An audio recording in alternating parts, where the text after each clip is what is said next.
Chapter 40. And it came to pass after these things that the butler of the king of Egypt and his baker had offended their lord the king of Egypt.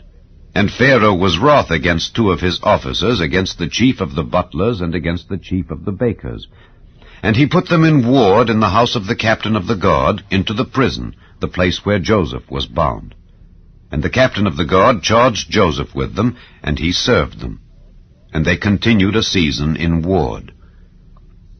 And they dreamed a dream, both of them, each man his dream in one night, each man according to the interpretation of his dream, the butler and the baker of the king of Egypt, which were bound in the prison. And Joseph came in unto them in the morning, and looked upon them, and behold, they were sad. And he asked Pharaoh's officers that were with him in the ward of his lord's house, saying, Wherefore look ye so sadly today? And they said unto him, We have dreamed a dream, and there is no interpreter of it.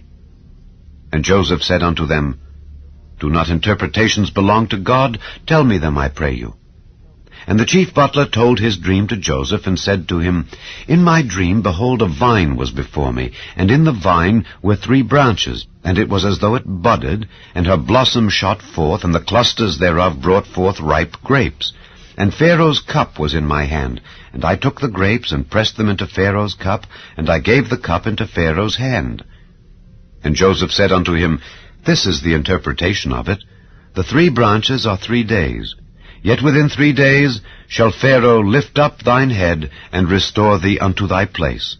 And thou shalt deliver Pharaoh's cup into his hand, after the former manner when thou wast his butler.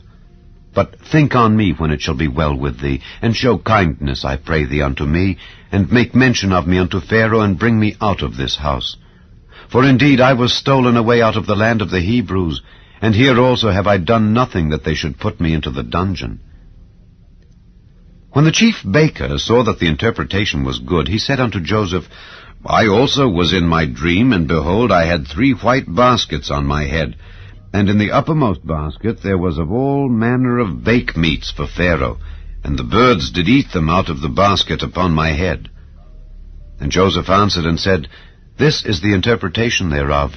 The 3 baskets are 3 days. Yet within 3 days shall Pharaoh lift up thy head from off thee, and shall hang thee on a tree, and the birds shall eat thy flesh from off thee. And it came to pass the 3rd day, which was Pharaoh's birthday, that he made a feast unto all his servants. And he lifted up the head of the chief butler and of the chief baker among his servants. And he restored the chief butler unto his butlership again, and he gave the cup into Pharaoh's hand. But he hanged the chief baker, as Joseph had interpreted to them. Yet did not the chief butler remember Joseph, but forgat him.